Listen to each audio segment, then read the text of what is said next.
Dear students, I welcome you all to the class of English Optional BA third year. In the previous class, we dealt with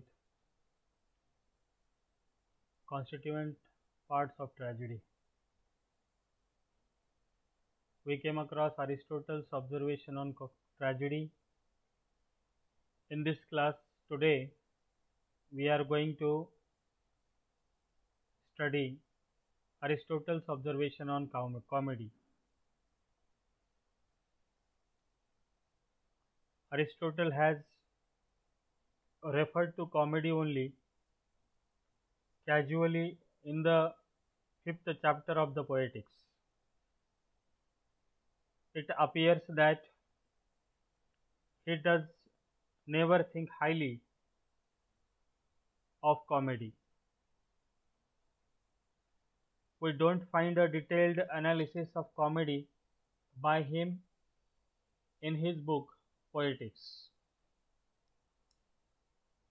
On the other hand, he has elaborately emphasized on tragedy and its constituent parts.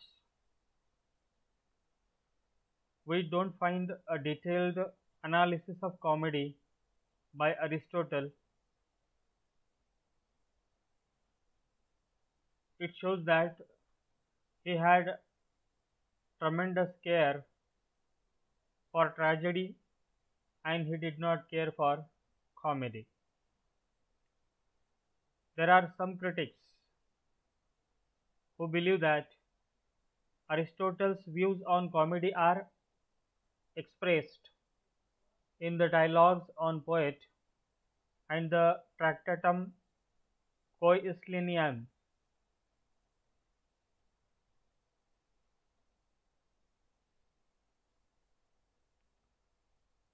Aristotle has defined comedy as comedy is an imitation of characters of a lower type, not however in the full sense of the word, but the ludicrous being merely a subdivision of the ugly. It consists of some defect or ugliness which is not painful or destructive. To take an obvious example, the comic mask is ugly and distorted but does not imply pain. We find one more definition of comedy by Aristotle in his book Tractatum Coeslinianus. It is as following. Comedy is an imitation of an action that is ludicrous and imperfect, of sufficient length, directly presented by persons acting, and given through narrative of sufficient length, through pleasure and laughter effecting the purgation of the like emotions. It has laughter for its mother. Laughter arises from the diction and from the things expressed. Let us see Aristotle's views on comedy. Aristotle's definition of comedy reveals his views on comedy. Aristotle says, Aristotle makes full use of the follies and foibles, the flaws and imperfections of man. These elements are used to produce laughter and not pain and destruction. Aristotle's definition of comedy reveals his views on comedy. They can be summarized as follows. According to Aristotle, comedy makes full use of the follies and foibles, the flaws and imperfections of man. But comedy makes use of these defects to produce laughter and not pain or destruction. It tries to find out the inconsistencies in life and character and presents them in a humorous manner. In comedy, malice is not to be created, hatred is not to be aroused. In comedy, everything is taken in a gentle way. However, laughter is created every now and then in the comedy. In other words, comedy deals with men of a lower style.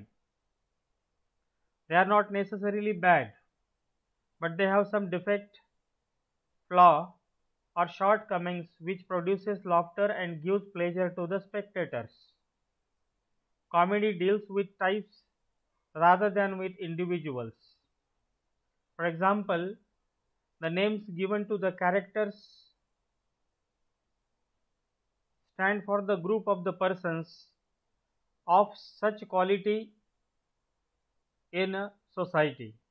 We have the names of the characters in comedies like Brainworm, Backbite, Snake, Doll Common, Mr. Lovett, etc. Doll Common, a lady character in Ben Jonson's comedy The Alchemist, represents all the prostitutes in the society. Her name itself is suggestive that she is enjoyed as common to everybody in a society. Thus, the characters in a comedy suggest a section of humanity rather than particular men. So, they represent more or less universal rather than individual frailties.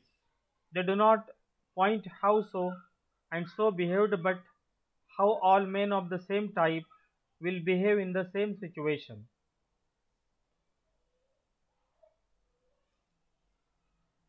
Thus, Aristotle has focused on some of the features of comedy in his Poetics.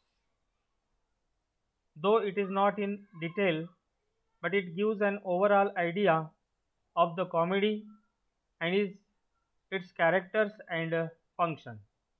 So with this, I would like to conclude this point, Aristotle's observation on comedy. But what we understand here is Aristotle elaborately discussed tragedy, characteristics of tragedy, constituent parts of tragedy, even characteristics of tragic hero in his world famous treatise Poetics. It shows that Aristotle had immense importance of tragedy, as he regarded tragedy as the highest form of poetry, but he very rarely discussed about comedy in his Poetics. So it shows that Aristotle did not care that much for comedy, whereas he cared for tragedy very much in his book Poetics. So friends, with this I would like to conclude this point, Aristotle's observation on comedy. In the following class, that is on tomorrow, we shall deal with Aristotle's observation on three unities, Aristotle's observation on style, and so on. With this, I would like to remain here. Thank you very much.